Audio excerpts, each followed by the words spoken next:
My two kids, Jack and Emma, are twins, and they're 6 years old. A year ago, we were living in our old house in Portland, but something happened that led us to move. It's a long, awful story. I lived in that house for 4 years. My wife Sarah and I got married while I was living there, and we had our kids there too. The neighborhood was slowly changing, and not for the better, but even so, we originally planned on staying in that house for the foreseeable future until this happened.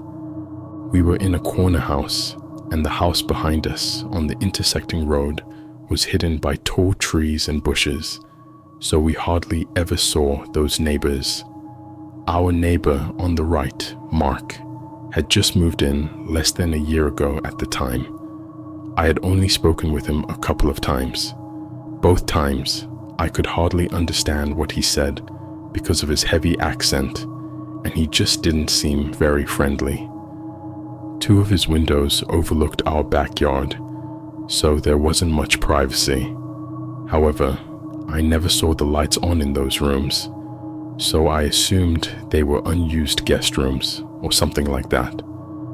One summer day, Jack and Emma were playing in the backyard in their blow-up pool with their water guns while I was outside doing yard work.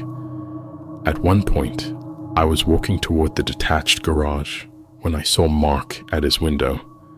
Only half a second after noticing him, he turned and walked away from the window. It was slightly odd, but I let it go.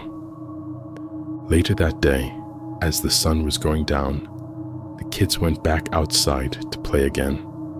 It was a very hot day, so they got back in their blow-up pool while Sarah and I were in the kitchen as she made dinner. Then the kids' laughter went quiet for a while, and suddenly Emma came inside and said there was a flashing light from the neighbor's window. I followed her into the backyard and asked her to show me what she was talking about. She pointed to one of Mark's upstairs windows that overlooked our backyard and said there was a white light that kept flashing from that window. I immediately assumed the worst and asked the twins if it looked like a camera flash. They both said yes. I told them it was time to dry off and come inside. I helped them dry off and brought them in, then told Sarah about it. She immediately assumed the worst, just like I did. She said I should go next door and knock on Mark's door. So I did, but when I did, he never answered. His car was in the driveway, so he had to be home. After a few attempts at knocking and ringing the bell, I gave up and went back to my house. I told Sarah he wasn't opening the door, which made what the kids said seem even more believable. While we couldn't prove that the white light the kids saw was a camera flash, it sure did sound like it, and it was concerning to hear. Some time passed, maybe even weeks, before one night when Sarah and I were in the bedroom, we heard our side gate being quietly opened and closed outside. Sarah wanted me to check outside, so I stepped into the backyard and looked around. I turned on all the lights as I searched, but found nothing, and nobody. However, I noticed the lights in Mark's backyard were on. I went over to look over the fence into his yard and nearly jumped out of my skin when he came up to the fence from the other side and asked if I needed something. I asked him if he'd seen or heard anyone sneaking through our yard, and he said no. I took this time to ask him bluntly if he had been watching my kids, as they thought someone was at his window taking pictures of them playing in the pool. His reaction was a bit suspicious. He acted overly offended, almost yelling at me for such an accusation. Without proof, I couldn't and didn't want to start issues with a neighbor. I apologized and went back inside. Sarah was not happy about this, saying he's full of it. The next incident didn't happen until another few weeks later.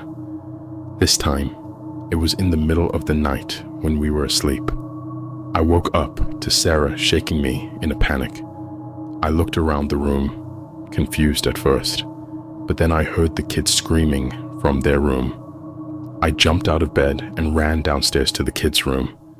Jack was awake and crying, and I found out a few seconds later that his crying and screaming had woken Emma, who was also crying and screaming. Jack said there was someone outside the window a second ago, and there was a camera flash from the window. I got goosebumps, but I also felt my blood begin to boil. All I could say was, "What did he look like?" He said he didn't see. I brought the kids up to our room to sleep in the bed with us. With the lights off, I peeked out our bedroom window to look across at Mark's unlit house next door. I looked at each window of his house and found him. Just like me, he was peeking out one of the upstairs windows in that same room that overlooked our backyard. I stormed outside to his door and rang his doorbell about 15 times. He never opened his door. I did call the police just to make a report on Mark. That way, if any future reports were made about him from other people, maybe the police department would look into him. I never saw him again. Sometimes I'd sit out front waiting to see him outside, but he'd clearly avoid coming out when I was there. Because of this, we ended up moving within a month to a new house in a different but nearby town, which has proven to be a better place to raise the kids.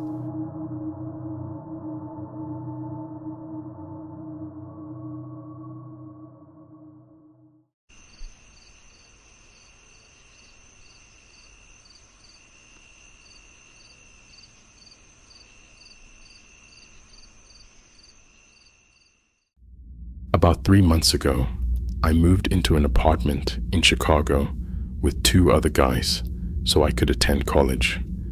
There are a few things that make the building not so great.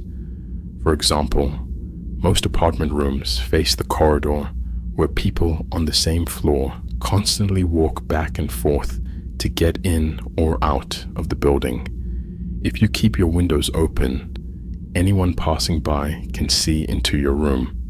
But since I spend most of my time at college, and the guys I live with, along with most of the neighbors, are really nice, these things don't bother me much.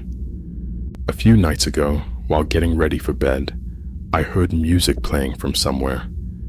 It was mostly pop songs from the 2000s. Since we live in a student-friendly city full of frat houses and the like, I thought nothing of it.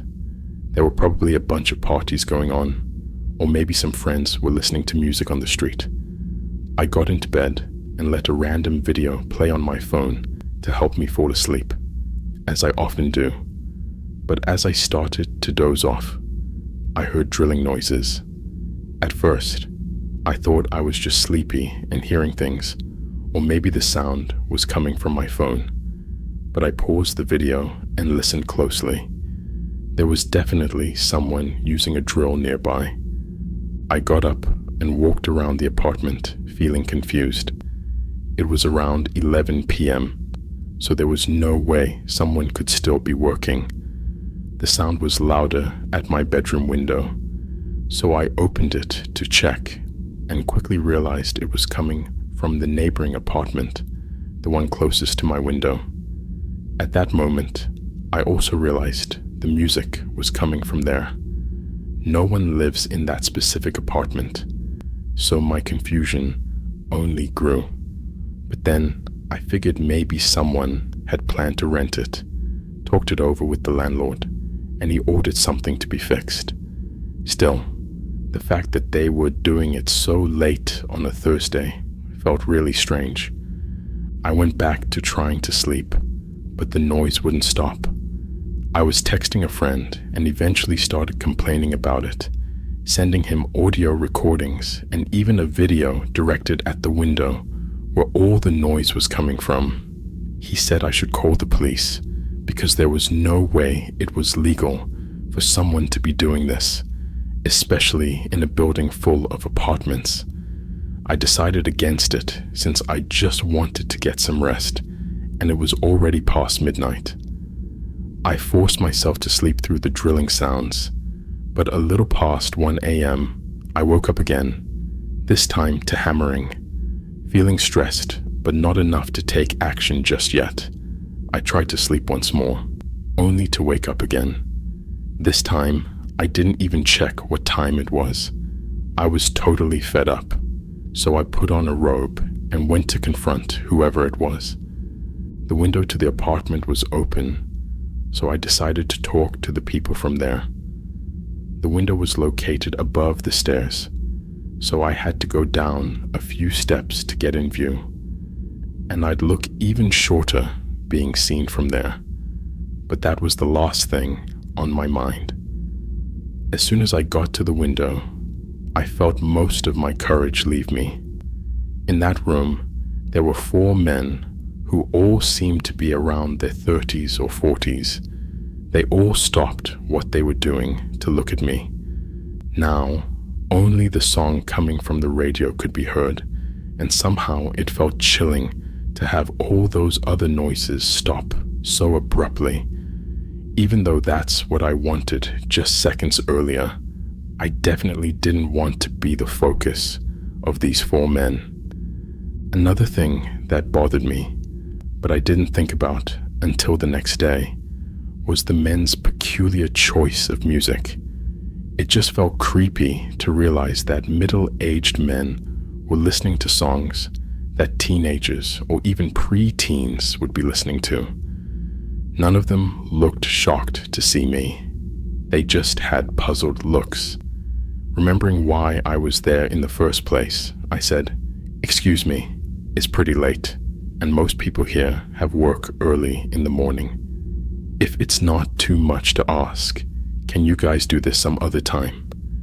Now, mind you, I'm a pretty short and small 19-year-old who didn't even think to put on something other than a robe. So when 2 of those men in their 40s came to the window and towered over me, looking up and down at my body almost like predators, I froze up and felt the hairs on the back of my neck stand up. They were both sweaty and had their mouths agape, and one of them held a hammer that looked quite heavy. They started smiling in a sick, twisted way, and I felt a sudden urge to throw up. Extremely unsettled, I slowly made my way back to my apartment, not taking my eyes off the men, feeling like they might try to grab me. When I got to the last step of the stairs and close enough to the window, as soon as I was out of their view, I dashed to my front door, got inside, and locked it. One of the guys who lives with me was out of town that night, and I presumed the other one was asleep since he hadn't seen my text in our group chat asking if anyone had moved into that apartment. I got back into my room and didn't hear any tools again. Even the radio seemed to have been turned off. I wasn't really sure how to feel about that, because now I wasn't angry, just disgusted and creeped out. I know I should have called the cops by then, but I was just too stressed to deal with that any longer. Checking the time, it was about 2:15. I got into bed again, tricking myself into thinking I wasn't scared, just craving some sleep. Eventually, I passed out. I woke up in the middle of the night again. This time, it was around 3:30, and I could hear no sounds coming from the apartment. Everything was quiet, and that quickly started to bother me. It was too quiet. I had to have heard or felt something to wake up. The silence was making me uneasy, and I had a feeling that someone might have been on the other side of my closed window. I tried not to think about it, but I couldn't get a peaceful sleep after that. The next morning, as I was going out, I went past the same window and noticed it was closed. It was as if the previous night had never even happened, but I asked the guy who was home with me if he heard anything. He said he had woken up several times during the night, but couldn't get up and do something about it due to sleep paralysis. Either way, that confirmed I wasn't imagining things. Those people really were there. But then, how did they have the keys to the building? And that apartment? Why did it seem like they didn't want to be seen during the day? What were they thinking of doing to me, or maybe any passerby? It's been a week now, and thankfully, I haven't seen those men again. Still, I have no idea who they were or what they were doing, and I'm honestly scared to even think about the possibility that they might come back or still be lurking around.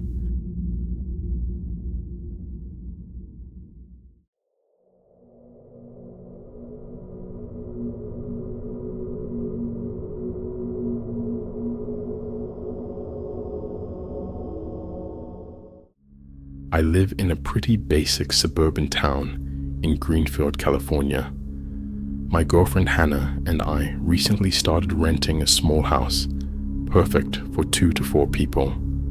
We have a decent-sized backyard, and our house is on a very quiet street. One side of our house has a water drainage basin, which is just a bunch of trees surrounding a sump. On the other side is our neighbor Dave, who lives with his wife. They're a bit older, in their 60s, and quiet. Directly across the street is a little patch of woods in front of another water drainage basin. For people who like privacy, our house is perfect. But then there's the backyard. Dave's house is blocked off by some bushes that the landlord planted years ago. Besides the house directly behind us over the fence, there are no other houses that can see into our yard. However, that one house looking into our backyard has made Hannah and me genuinely uncomfortable. As I'm writing this, it's currently fall, so we've been doing fall cleanup in the front and backyard for the past few weeks. I started noticing that whenever we were out there, 2 people were always standing at the upstairs window of the house behind us. It was a middle-aged man and woman. When I'd look up at the window, they'd keep staring and watching me. It got really uncomfortable to the point where we pretended not to notice it, but we could only stomach this for so long. The leaves kept falling day by day, and the fall cleaning needed to continue. Hannah didn't want to be in the yard anymore because she was so creeped out by those 2 people who watched us from the window without fail. One foggy day, while raking, I looked up at the window, and once again, the 2 were standing there. I decided to wave at them to see if they'd wave back. After a few seconds of smiling and waving, they didn't move. No reaction. But I could feel their stares, and I could see their eyes looking at me. I turned away from the window and tried to continue raking, but after sneaking a peek back at the window a couple of minutes later and seeing them still there, I felt too awkward and weird being out there. I went inside. Hannah suggested we go over and introduce ourselves. At first, I was hesitant, but she persuaded me to walk around the block with her to that house and ring the bell. We expected one of those people at the window to answer the door, but instead, the door cracked open just enough to see half of a person's head. It didn't look like either of the people who were always at the window. It was also super dark inside the house, making it look incredibly eerie. The guy looked a lot younger, like in his 20s. Hannah and I tried to be friendly and introduce ourselves, but the guy seemed very closed off and not interested in talking. He had a "what do you need" attitude. When I asked if he lived with anyone else, like his parents, he said no. I mentioned the man and woman who were always at the window upstairs, and the guy said he didn't know who I was talking about. Hannah and I felt really unsettled, so we left. But as we walked away, I noticed the guy was still peering at us through the cracked open door. I'm sure he watched us until we were out of sight. That interaction was weirder and creepier than we expected. When we got back home, I went upstairs to our room. The upstairs of our house only has our master bedroom and the bathroom. It has 2 windows. One of the windows looks over to that house behind the fence. I looked out the window and saw those 2 people looking out the window again. Even at this distance, I felt like they were staring right at me. I shut the blinds and went down to tell Hannah. We agreed it was time to plant some shrubs to block their window from view. The only problem is it's already fall, and it's too late to plant any trees. We have to make it through winter. After a few days of not looking outside the bedroom window or going into the backyard, one night we heard a strange knocking sound from downstairs. I told Hannah to wait in bed while I went downstairs. The knocking got louder, and I quickly discovered it wasn't on one of the doors, but rather on the glass of one of the backyard windows. The blinds were shut because we didn't want those creepy people looking into our living room at night. I approached the window, and yes, it was 100% a fist knocking on the glass. I considered saying, "Who's there?" but I froze and was too scared. Instead, I flicked on the backyard light, and then the knocking stopped. I didn't even want to look out the window or door. I kept the light on and went back upstairs to my room, where I told Hannah about the creepy knocking. I claimed I chased whoever it was away. I exaggerated because I didn't want to sound like a coward, and I didn't want her to worry. We both imagined it had something to do with that house. Nothing has happened since, but I'll have to update throughout the winter. It's been 2 weeks, and we haven't seen those people at the window. But last night, we heard yelling and screaming from that house. I opened our window, and it became clear there were muffled yells coming from that house. The fact that we heard it through 2 sets of closed windows just shows how loud the yelling was. Then, out of nowhere, it just stopped and went quiet. We almost called the police, but ultimately didn't. I'll update again if anything else happens, but we're really getting creeped out here.